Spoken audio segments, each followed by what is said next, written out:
رحم اللہ من قرأ الفاتحہ.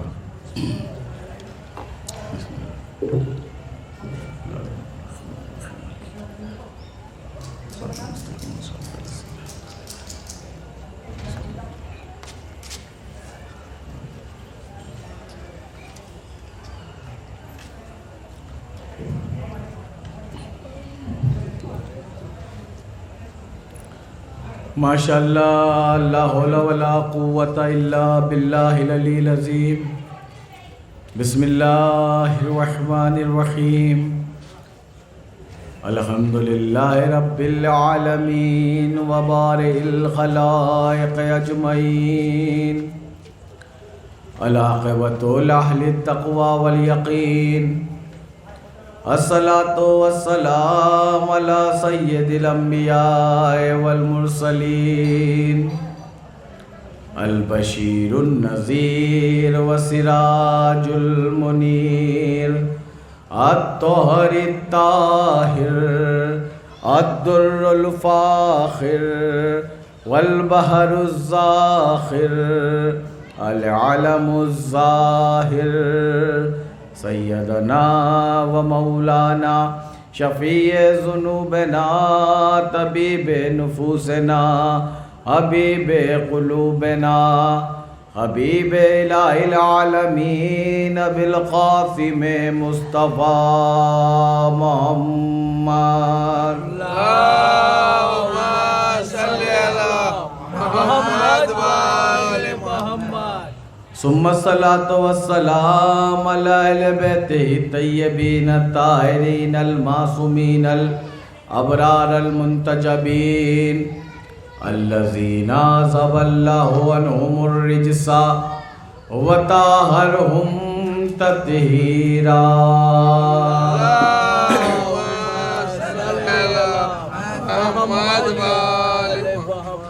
سیما بقیت اللہ العظم روحی وارواح العالمین لتراب مقدمہ الفداء. عجل اللہ تعالی فرجہ الشریف ولعنۃ اللہ الدائمۃ الابدیۃ الباقیۃ علی اعدائہم اجمعین وغاصب حقوقہم ومنکر فضائلہم والشاکین فیہم والمنحرفین عنہم من یوم ظلمہم الى قیام یوم الدین. اما بعد فقد قال اللہ تبارک و تعالی فی قرآنہ المجید. بسم اللہ الرحمن الرحیم. قد جاءکم من اللہ نور و کتاب مبین. صلوات اللہم صلی علی محمد وآل محمد. حاضرین گرامی قدر، ماتم داران سید الشہداء، عزاداران مظلوم کربلا،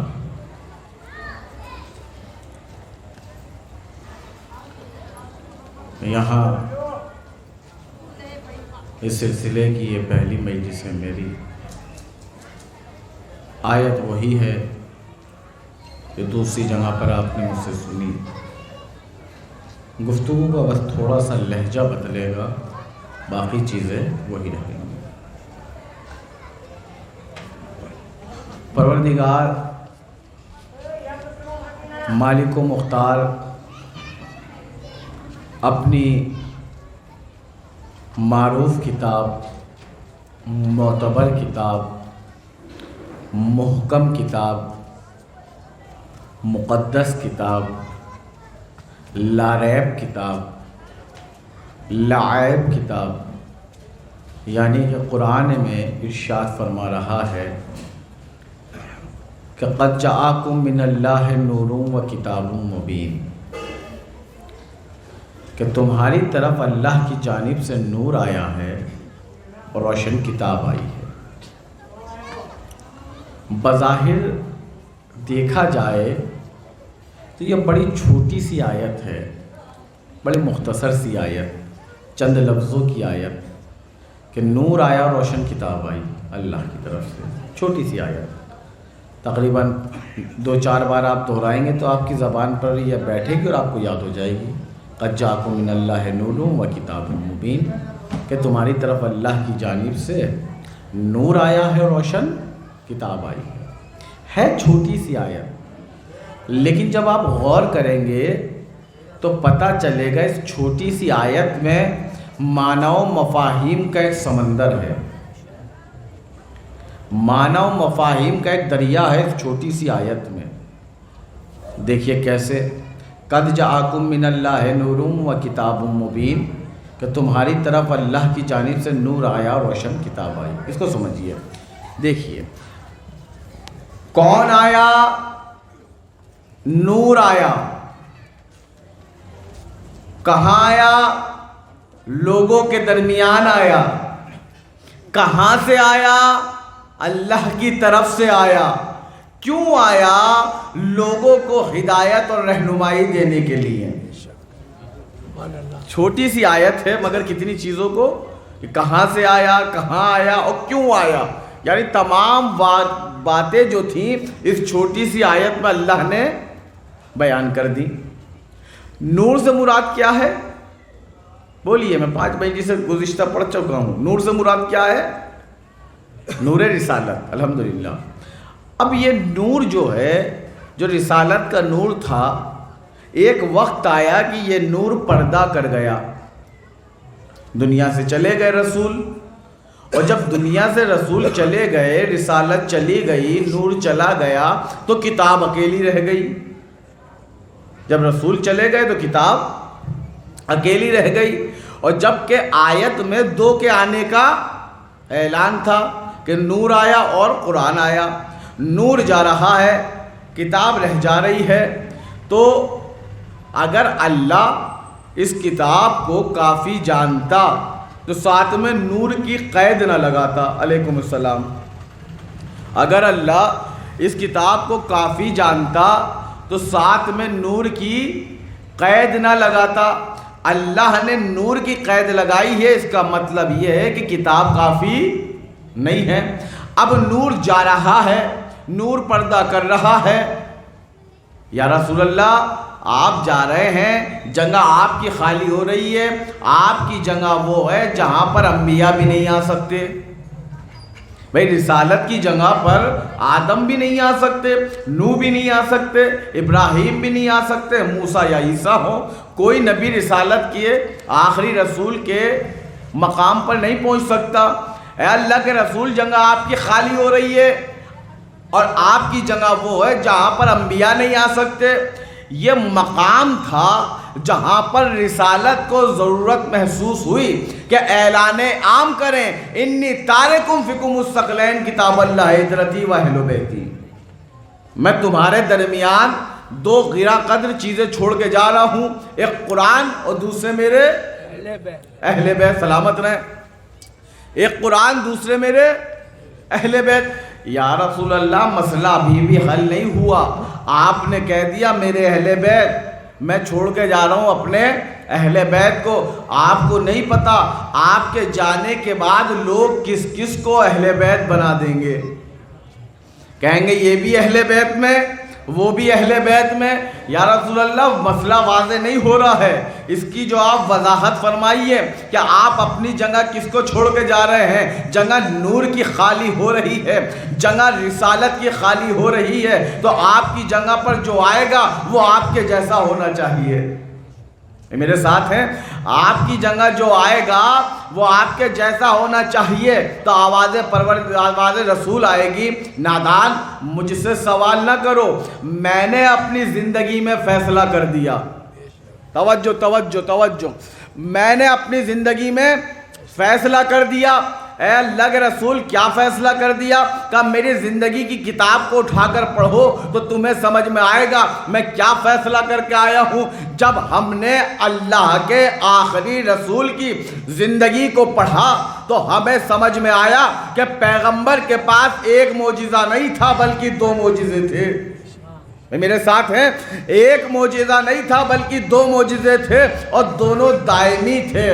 بس فرق اتنا تھا، ایک صامت تھا، ایک ناطق تھا، ایک خاموش تھا، دوسرا بولتا ہوا تھا، ایک قلب کے اندر تھا، دوسرا قلب کے باہر تھا، ایک نقش تھا، دوسرا نفس تھا، ایک حکم تھا، دوسرا تعمیل تھا، ایک علم تھا، دوسرا عمل تھا، ایک تحریر تھا، دوسرا تصویر تھا، ایک قرآن مبین تھا، دوسرا امام مبین تھا۔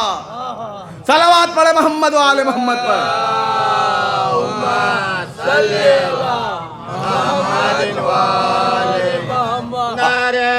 صلوات پڑھتے ہوئے، نعرے لگاتے ہوئے تھوڑا تھوڑا سا قریب آ جائیے آپ لوگ، تھوڑا تھوڑا سا قریب آ جائیں بھیا، تاکہ ماحول بنے مجلس کا۔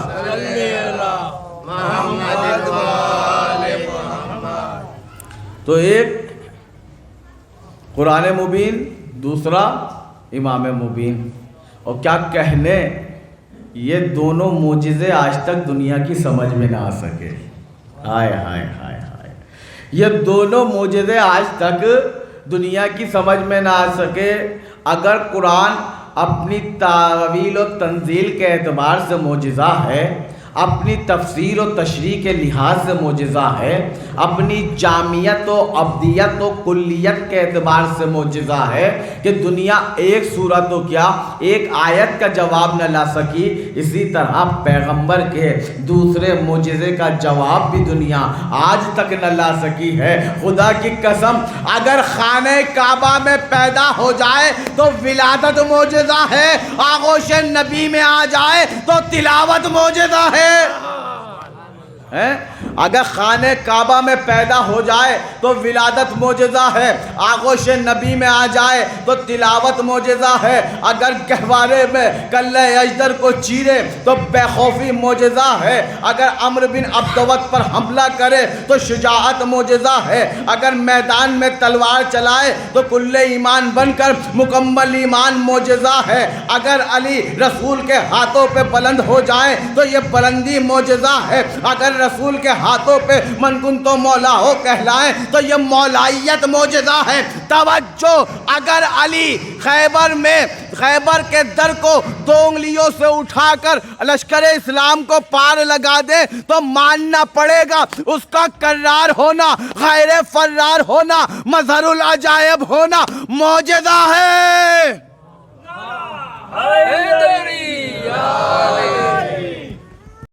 چھوڑیے اس کو، ہاں کوئی بات نہیں، کوئی بات نہیں۔ ارے بھائی، آج کے زمانے میں یہ چیزیں ہوئی ہیں، پرانے زمانے میں جو ہے نہ مائک ہوتا تھا نہ کچھ ہوتا تھا، مجلس اس زمانے میں بھی ہوتی تھی۔ بس یہ ہے کہ پرانے زمانے کے لوگ بڑے سمجھدار ہوتے تھے، ان سے بار بار نہیں کہنا پڑتا تھا کہ آپ آگے تشریف لے آئیے، وہ سمجھدار ہوتے تھے۔ آج کے زمانے کے لوگوں کو بار بار کہ قریب آ جائیے، قریب آ جائیے، کیونکہ مائک کی آواز دور تک پہنچتی ہے، وہ سوچتے ہیں وہیں سے سن لیں گے۔ تھوڑا تھوڑا سا آپ لوگ قریب آ جائیں صلوات پڑھتے ہوئے۔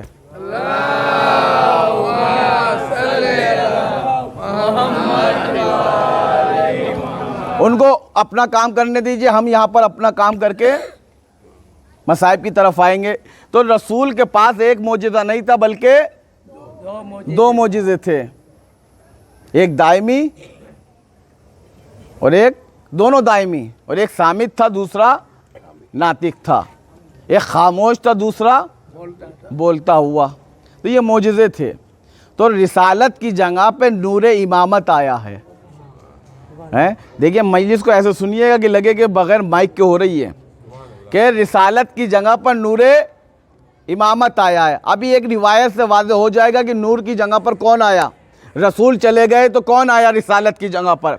دیکھیے اللہ کے رسول تھے، مسجد میں تھے، جبرائیل امین نازل ہوئے۔ جب جبرائیل آئے، سلام کیا رسالت کو، اور سلام کے بعد ایک سوال کیا، یا رسول اللہ، آدم کی خلقت سے 70,000 سال پہلے پیشانی عرش پر ایک نور چمکتا تھا جس کی ہم ملائکہ زیارت کیا کرتے تھے۔ اے اللہ کے رسول، ایک مدت ہوئی، وہ نور اب ہمیں نظر نہیں آتا، میں چاہتا ہوں اس نور کی پھر دوبارہ زیارت کروں۔ پھر سوال دہرا دیتا ہوں. کیا کہا جبرائیل نے؟ یا رسول اللہ، آدم کی خلقت سے 70,000 سال پہلے پیشانی عرش پر ایک نور چمکتا تھا جس کی ہم ملائکہ زیارت کیا کرتے تھے. اے اللہ کے رسول، ایک مدت ہوئی، وہ نور ہمیں اب نظر نہیں آتا. پیغمبر نے کہا جبرائیل ذرا ٹھہرو، جلد بازی میں نہ رہو، ابھی آئے ہو دکھاتا ہوں. جبرائیل رکے، سامنے سے علی تشریف لائے. آئے سلامت رہیں.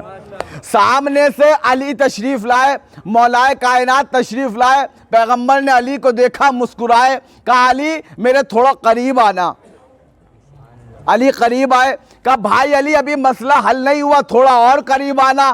علی تھوڑا اور قریب آئے، کہا میری جان علی، توجہ میری طرح متوجہ رہے، کہ میری جان علی ابھی مسئلہ حل نہیں ہوا ہے، تھوڑا اور قریب آنا. جبرائیل کو کچھ دکھانا ہے، پھر کچھ بتانا ہے. جبرائیل علی جو ہے رسالت کے قریب پہنچے، اتنا قریب پہنچے، اتنا قریب پہنچے کہ روایت کا جملہ ہے اپنی پیشانی کو اللہ کے رسول نے علی کی پیشانی سے ملا دیا.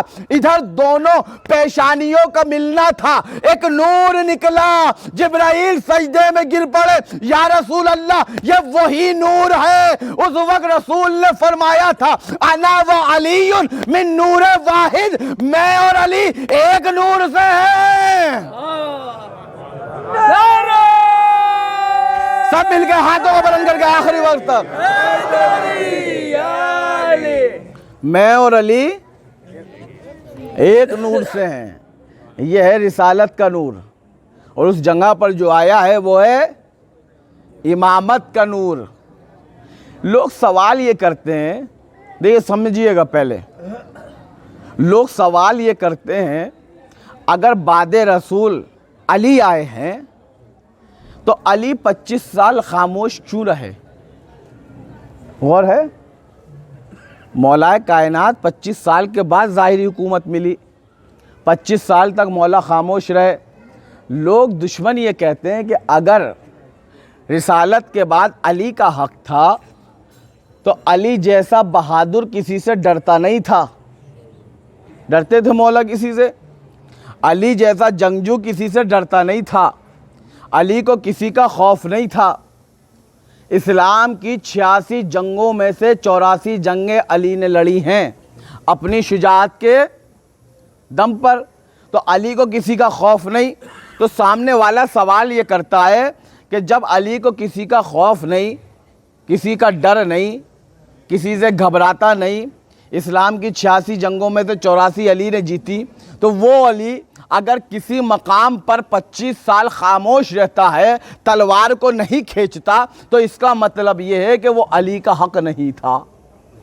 دشمن کا سوال دیکھیے، اس کا مطلب یہ ہے کہ وہ علی کا حق نہیں تھا. اگر علی کا حق ہوتا رسالت کے بعد تو علی کھڑے ہوتے، تلوار کو کھینچتے اور جنگ کرتے، فیصلہ کرتے، اپنا حق لے لیتے. بات پہنچ گئی. اس کا جواب سنیے کیا دے سکتے ہیں. دیکھیے، علی جیسے بہادر کو یہ تو سچ ہے کسی کا خوف نہیں تھا، کسی کا ڈر نہیں تھا، علی کسی سے گھبراتا نہیں تھا. مگر ایک بات طے ہے کہ علی کی تلوار کے مقابل میں جو بھی آیا وہ 2 حصوں میں بٹ جاتا تھا. جو بھی آیا 2 حصوں میں بٹ جاتا. یہاں پر علی اگر تلوار کھینچتے تو علی کے مقابل میں اسلام تھا. میرے ساتھ جڑیے گا، علی کے مقابل میں اسلام تھا. اگر علی تلوار کھینچ لیتے تو علی کا حق زندہ رہتا. نہیں کھینچی ہے، اسلام زندہ ہے. نہیں کھینچی ہے تو اسلام زندہ ہے. ابھی میں اس کو ثابت کروں گا انشاءاللہ، روح شاد ہوگی آپ کی. نہیں کھینچی تو اسلام زندہ ہے. اگر علی تلوار کھینچ لیتے تو یاد رکھیے گا اسلام 2 ہو جاتے، قرآن 2 ہو جاتے، قبلے 2 ہو جاتے، کعبہ 2 ہو جاتے، نمازیں 2 ہو جاتی، روزے 2 ہو جاتے. اگر علی تلوار کھینچ لیتے، یاد رکھیے گا علی نے اسلام کے لیے ریاضت کی تھی. ریاضت سمجھے؟ ورزش. علی نے اسلام کے لیے ریاضت کی تھی. علی نے اسلام کو اپنی انگلی پکڑوا کر چلنا سکھایا تھا. بھائی میرے ساتھ جڑیے گا. علی نے اسلام کو اپنی انگلی پکڑوا کر چلنا سکھایا تھا. اور یاد رکھیے گا علی کو اسلام سے محبت زیادہ تھی. ایک جملہ کہہ رہا ہوں کاش واضح ہو جائے, اگر آپ کی سماعتیں میرے ساتھ ہیں تو روح خوش ہو جائے گی. علی کو اسلام سے محبت زیادہ تھی. یاد رکھیے گا وہ مامتا جو ایک ماں کے دل میں اپنی اولاد کے لیے ہوتی ہے, اس سے کہیں زیادہ محبت علی کے دل میں اسلام کے لیے تھی. غور کیا؟ جو ایک ماں کے دل میں ہوتی ہے اس سے کہیں زیادہ محبت علی کے دل میں اسلام کے لیے تھی. اچھا یہ بتائے گا کون؟ بتایا بھی علی نے, سمجھایا بھی علی نے, دکھایا بھی علی نے. آپ کہیں گے کیسے؟ تاریخ اسلام کا بہت بڑا مقدمہ اور مشہور ترین مقدمہ, کاش میرے پیچھے کے جو بزرگ اور نوجوان ہیں وہ ان تک بات پہنچ جائے تو وہیں سے بیٹھے بیٹھے میرے حق میں دعا کر دینا. پہنچ رہی ہے نا آواز؟ پہنچ رہی ہے الحمدللہ. صلوات پڑھیے وہیں سے.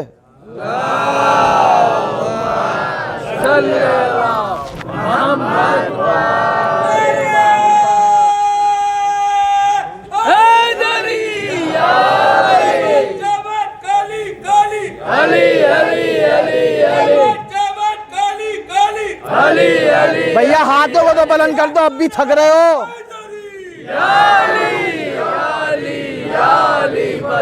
حق حیدری.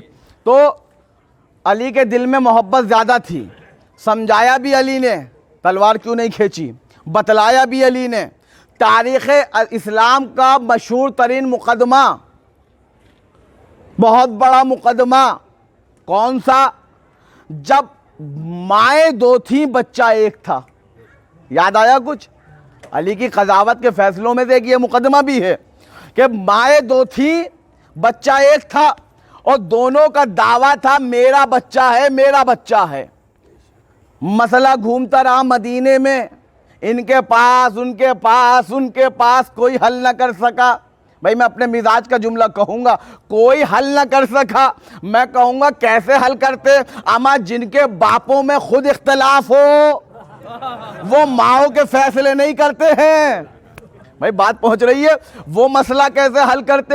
گھومتا ہوا پہنچا در علی ابن ابی طالب پر. ہائے ہائے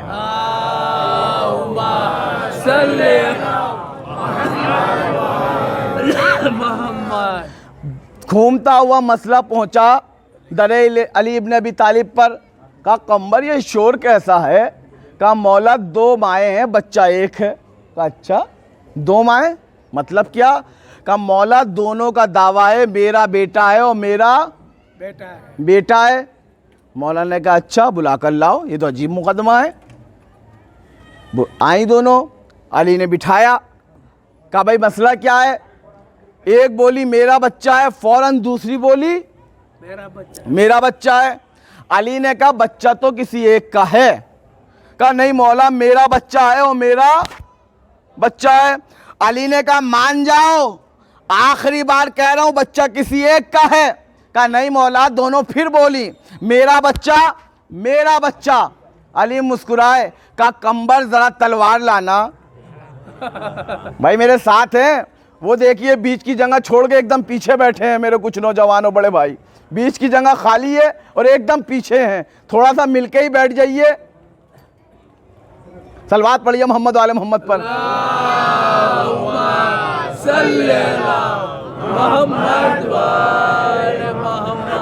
میں کہتا ہوں کہ ہم سب پھول ہیں, پھول. پہلی مجلس میں کہہ چکا ہوں پھول جو ہیں گلدستے میں اچھے لگتے ہیں, بکھرے ہوئے اچھے نہیں لگتے. اور یہاں پر ایک خوبصورت گلدستہ سجا ہے. سب سے زیادہ تکلیف تو مجھے ہونی چاہیے کہ بغیر مائک کے پڑھواؤں, لیکن میری روح خوش ہے کیونکہ آپ کے چہرے خوش ہیں. آپ کے چہروں پہ خوشی دکھے گی, میری تھکان خود بخود دور ہوتی جائے گی, اور اسی انداز میں مجلس پڑھتا چلا جاؤں گا. کہ علی نے بلایا, کہ مان جاؤ کسی ایک کا بچہ ہے. موضوع آخری تک سب کے ذہن میں ہے 25 سال تک علی نے تلوار کیوں نہیں کھینچی اگر علی کا حق تھا. تو بلایا, کہ مان جاؤ کسی ایک کا بچہ ہے. کہا نہیں مولا میرا بچہ ہے میرا بچہ ہے۔ علی نے کہا کمبر ذرا ذوالفقار لانا، تلوار کا نام سنا دونوں تڑپ گئیں، دونوں تڑپ گئیں۔ کہا مولا بچے کا مقدمہ ہے، توجہ، بچے کا مقدمہ ہے، تلوار کا کیا کام؟ علی نے مسکرا کے کہا تم دونوں مان نہیں رہی ہو، میرا بچہ ہے، میرا بچہ ہے، اما تلوار سے دو ٹکڑے کروں گا، آدھا تمہیں دوں گا، آدھا تمہیں دوں گا۔ بھائی میرے ساتھ ہے، جملہ آپ کے حوالے کر رہا ہوں کہ تلوار سے دو ٹکڑے کروں گا، آدھا تمہیں دوں گا، آدھا تمہیں دوں گا۔ اب جو اصلی ماں تھی تڑپ گئی، کہنے لگی مولا مجھے نہیں چاہیے، اسی کو دے دو۔ علی نے کہا کیوں، تیرا بیٹا نہیں ہے؟ کہا مولا بیٹا تو میرا ہی ہے، مگر کہیں رہے زندہ رہے۔ اب سمجھ میں آیا علی نے اسلام کے لیے تلوار کیوں نہیں کھینچی، کہ اسلام کہیں رہے، سلامت رہے۔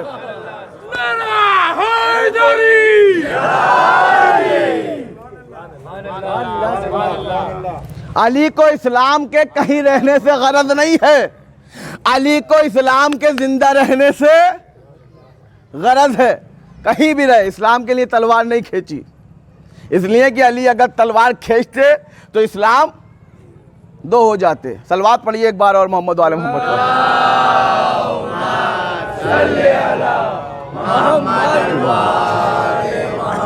ایک نعرہ حیدری، یا علی، تو یہ ہے ذات علی۔ رسالت کے بعد جو آیا ہے وہ نور امامت آیا، نور ولایت آیا ہے، اور جس نے اس نور کو سمجھ لیا وہ امامت کے ساتھ ہو گیا، امامت پر ایمان لے آیا۔ اور کچھ ایسے ضدی مزاج تھے جو رسالت کو بھی دیکھتے رہے، امامت کو بھی دیکھتے رہے، مگر اپنی بات پہ اڑے رہے۔ وہ کون تھے؟ دڑیل اور اڑیل قسم کے لوگ ہیں، ان کی سمجھ میں کچھ نہیں آیا۔ خیر میں ایک منظر دکھاتا ہوں آپ کو کیسے لوگ ساتھ ہوتے ہیں۔ حق پہنچتا ہے تو لوگ اس کو قبول بھی کرنے والے ہیں۔ علی جنگ سے پلٹ رہے تھے، ساتھ میں لشکر تھا، مولا کو پیاس لگی، لشکر بھی پیاسا، حیوان بھی پیاسے، گھوڑے اور اونٹ بھی پیاسے۔ لشکر میں سے ایک سپہ سالار آگے بڑھا، کہا یا علی پانی تو نہیں ہے؟ کہا پانی نہیں ہے؟ کہا یہاں کہیں آس پاس میں کہیں بھی کوئی پانی کے آثار نہ سنے ہیں، نہ دیکھے ہیں، اور نہ محسوس ہو رہے۔ وہاں پر ایک دیر بنا ہوا تھا، دیر سمجھے آپ لوگ؟ معبد، اور آسان کر دوں گرجا گھر، اور آسان کر دوں پوجا گھر۔ معبد بنا ہوا تھا دیر، اور دیر میں رہنے والا دیرانی ہوتا تھا، راہب، دیر میں رہنے والا دیرانی۔ تو مولا گھوڑے پر تھے، جب کہا چاہنے والے نے مولا پانی نہیں ہے تو گھوڑے پر تھے، گھوڑے کو آگے بڑھایا، مولا دیر تک آئے، کہ یہاں پانی نہیں ہے۔ مولا کے پہنچنے سے پہلے گھوڑے کی ٹاپوں کی آوازیں سن کر وہ جو دیر میں راہب رہتا تھا دیرانی، وہ بام پر آ گیا۔ آپ نے قلعوں میں دیکھا ہوگا بام ہوتے ہیں بنے ہوئے، جہاں سے باہر کا معائنہ کیا جاتا ہے، وہ بام پر آ گیا، آوازیں سن کے یہ کیا ماجرا ہے۔ وہ نیچے، مولا نیچے تھے گھوڑے کی پشت پر، وہ بام پہ تھا۔ مولا نے اس سے پوچھا کیا پانی ملے گا؟ کیا پانی ملے گا؟ اس نے کہا پانی تو نہیں ہے، پانی نہیں ہے۔ مولا مسکرائے کہ اگر اس خطے میں پانی نہیں ہے تو پھر تو زندہ کیسے ہے؟ بغیر پانی کے تو مر جانا چاہیے۔ پھر اس نے کہا کہ وہ مسئلہ یہ ہے کہ کافی دور سے پانی کو ذخیرہ کر کے جمع کر کے لایا جاتا ہے، میں تھوڑا تھوڑا اس پانی کو پیتا ہوں، جب ختم ہونے لگتا ہے تو پھر وہاں جا کر پانی کو لے کر آتا ہوں، اس طرح زندہ رہتا ہوں۔ مولا نے کہا میں پیاسا ہوں، دیکھیں غور فرمائیے گا، مولا نے کہا میں پیاسا ہوں، پانی پلا دے۔ کہا آپ کے ساتھ لشکر ہے، میں پانی فقط آپ کو پلاؤں گا۔ علی کو پی لینا چاہیے تھا، جب اس نے یہ کہا آپ کے ساتھ لشکر ہے، میں پانی فقط آپ کو پلاؤں گا، علی نے کہا کہ تو نے مجھے پہچانا نہیں ہے، میرا نام علی ہے، میں اپنے ساتھیوں کے بغیر کبھی پانی نہیں پیوں گا، کبھی ساتھیوں کے بغیر پانی نہیں پیوں گا، کبھی پانی نہیں ہے۔ مولا نے اس سے پھر پوچھا، روایت عاصم کوفی کا بیان ہے کہ مولا نے پھر پوچھا یہ بتا پانی اس خطے میں ہے یا نہیں؟ کہہ رہا ہمارے بزرگ ماضی سے، گزشتہ نبیوں سے یہاں رہتے ہوئے، اس دیر میں رہتے ہوئے چلے آ رہے ہیں، اور یہاں پر پانی کسی کو ملا نہیں ہے۔ اور یہ کہتے کہتے خاموش ہو گیا، کچھ کہنا چاہتا تھا راہب، لیکن اس نے کہا نہیں۔ مولا نے پوچھا پانی نہیں ہے کنفرم؟ کہاں کنفرم پانی نہیں؟ مولا گھوڑے پر تھے، میری طرف توجہ رکھیے گا، مولا گھوڑے پر تھے، گھوڑے کو آگے بڑھایا، لشکر کو بلایا، لشکر قریب آیا، مولا نے کہا یہاں کی مٹی ہٹاؤ، یہاں پانی ملے گا۔ بھائی کہاں بیٹھے ہیں آپ لوگ کہ یہاں کی مٹی ہٹاؤ، یہاں پانی ملے گا۔ راہب بام سے یہ منظر، جس کے دادا پردادا یہیں رہتے ہوئے چلے آئے، مٹی ہٹائی گئی، توجہ توجہ توجہ، لشکر نے مٹی ہٹائی، ایک پتھر نظر آیا، مولا گھوڑے کی پشت پر ہے، توجہ، گھوڑے کی پشت پر ایک پتھر نظر آیا۔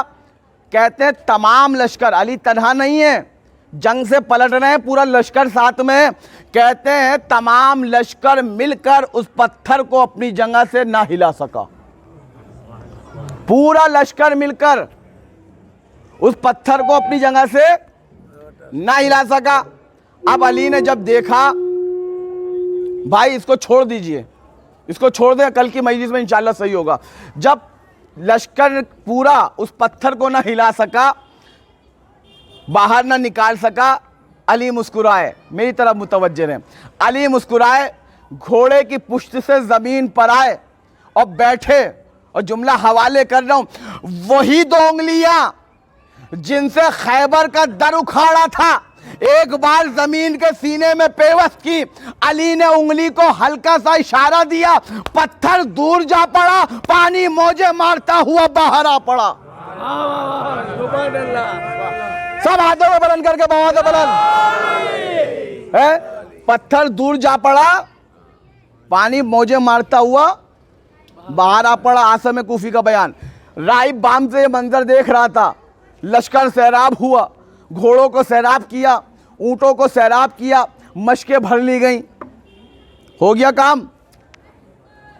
راہب جو بام سے یہ دیکھتا ہوا منظر دیکھ رہا تھا، جب لشکر جانے لگا تو گھبرا کے آواز دیتا، ایوہ الناس، اے لوگوں جانا نہیں، میں نیچے آ رہا ہوں۔ وہ بام سے نیچے اترا، اور اترنے کے بعد ایک بار علی کے قریب آیا، ٹھیک ہے، مولا کے قریب آیا، اور جب وہ مولا کے قریب آ رہا تھا تو وہ دیکھ رہا تھا پورا لشکر، دیکھیے ساتھ میں ہے، جب سب نے پانی پی لیا، مشکوں کو بھر لیا، گھوڑوں کو پلا دیا، تو اب ایک کام کر رہا تھا، ہر شخص الگ الگ، کیا؟ پانی پینے کے بعد، سیراب ہونے کے بعد، طاقت آنے کے بعد دوبارہ پتھر کے پاس آتے، کچھ غور کیا؟